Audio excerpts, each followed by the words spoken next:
Facade inspections every 7 years and tighter regulations for lifts and escalators.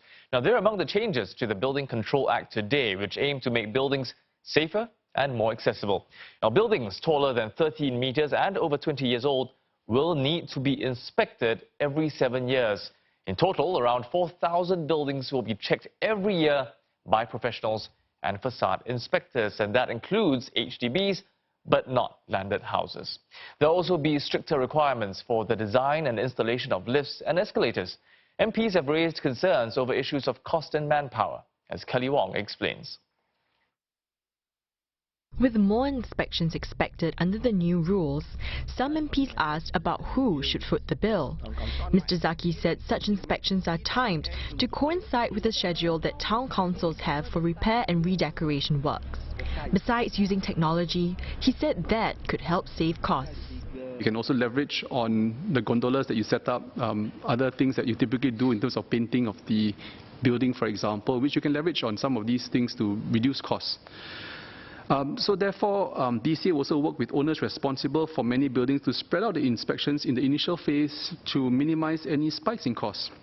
Money issues aside, MPs were concerned about skilled professionals shunning the industry.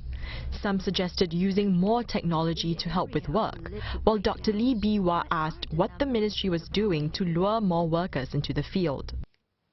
Based on my observation in Nation South, sometimes soon after the lift is back to order, back to working condition, then it breaks down again.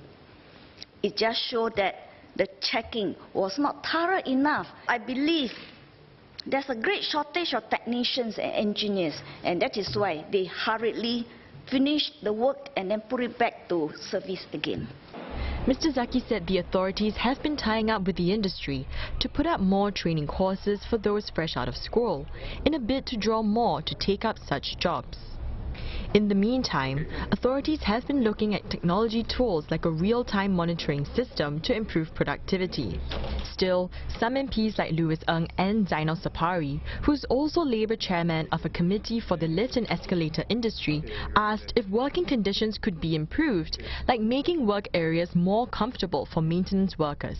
Given the fact that we have 70,000 lifts and we are trying to improve the working conditions, I was wondering whether MND has plans to actually subsidize the cost of retrofitting these lifts to make sure that we can actually create an environment conducive for the lift and escalator technicians to work in. Well, I understand that's being worked on by your cluster committee, so we'll wait for your recommendations.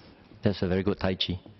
In all, 7 MPs rose to speak and the amendments to the bill were passed.